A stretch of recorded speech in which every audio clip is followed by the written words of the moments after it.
Hi, it's Mrs. Pelczarski again from the Tinley Park Public Library. I'm one of the young adult librarians in youth services, and I'm continuing my Caudill series today, in which I'll be talking about all 20 nominees on the 2021 Rebecca Caudill Young Readers Book Award list. Last time I had my first video and I talked about the first 5 nominees on the list. If you missed that, you can check it out on the library's Facebook page, but today I'll be talking about the next 5. The first book from the list I'll be talking about today is Me, Frida, and the Secret of the Peacock Ring, written by Angela Cervantes. This book is a middle grade mystery that takes place in Mexico City. Paloma Marquez is traveling to Mexico for the summer with her mother, where she hopes spending time in the birthplace of her father, who passed away many years before, will help her unlock her memories of him. While there, she meets 2 siblings who are searching for the lost ring of beloved Mexican artist Frida Kahlo. The ring is extremely valuable, and finding it would mean a huge reward, fame and glory, and for Paloma, honoring her late father, his favorite artist, and her ancestral roots. However, Paloma quickly finds that there may be more to the mystery and to siblings Lizzie and Gael than she first suspects. The book joins the ranks of several other notable middle-grade mysteries that revolve around real artists and works of art, including Chasing Vermeer by Blue Balliet, The Gallery by Lauren Marks Fitzgerald, and Masterpiece by Elise Broach. Just like those books, Me, Frida, and the Secret of the Peacock Ring is an irresistible page-turner. The next book on the list is New Kid by Jerry Craft. This book has already received a lot of attention and acclaim from both readers and reviewers alike, including winning the highly prestigious Newbery Medal, which is awarded by the American Library Association to the most distinguished American children's book published the previous year. The book is a graphic novel about middle school student Jordan Banks, who lives in New York City. He lives in a neighborhood called Washington Heights in the northern portion of Manhattan. Jordan's passion is drawing cartoons about his life, and he wants nothing more than to attend art school to hone his abilities.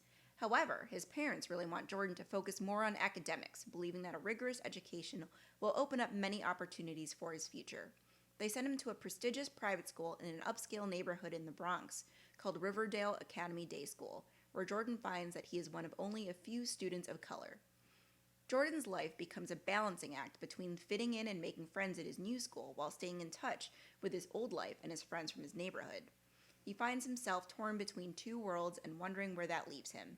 Jordan's voice feels very relatable and authentic, and through his artwork, he is funny, insightful, and honest throughout. I would recommend this book to fans of Raina Telgemeier, Victoria Jameson, and Jason Reynolds, 3 authors who have made appearances on the Caudill list as well. The sequel to the book, Class Act, will be released later this fall. The next book from the list is called The Only Road, written by Alexandra Diaz. This book tells the story of 12-year-old Jaime, who lives in a village in Guatemala. His village is run by a powerful gang called the Alphas, who rule through violence and drug trafficking. After his cousin Miguel is killed by the gang for his refusal to join their ranks, Jaime's family makes the heartbreaking decision that he and his cousin Angela, Miguel's sister, should make the treacherous journey from Guatemala through Mexico to live with Jaime's older brother in New Mexico.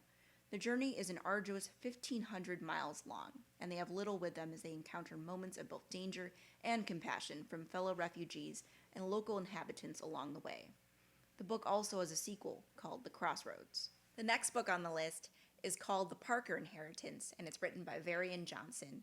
This book is also a middle grade mystery, and it takes place in Lambert, South Carolina.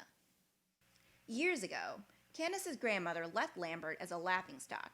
Candace is living in Lambert for the summer with her mother, and now, after discovering secrets contained within an old letter addressed to her grandmother, her goal is to clear her grandmother's name and find a long-lost fortune involving an injustice from the past.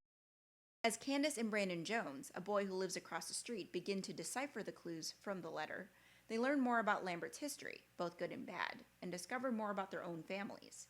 With puzzles to solve and clues to piece together, combined with an interwoven plot that alternates between 2 time periods, the book is a cross between The Westing Game by Ellen Raskin and Holes by Louis Sachar.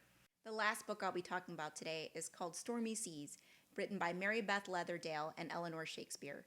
This is a nonfiction account of 5 young people who fled their homes by boat to seek asylum elsewhere.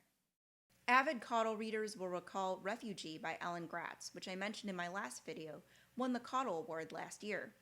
Gratz's book is a fictional account based on real events that followed 3 characters in different time periods and locations. Stormy Seas follows the experiences of 5 real refugees on their harrowing journeys. Ruth boards the SS St. Louis from Germany to escape the Nazis. Fu leaves war-torn Vietnam. Jose sets sail from Cuba. Najiba runs from the Taliban in Afghanistan, and Muhammad flees from his village on the Ivory Coast.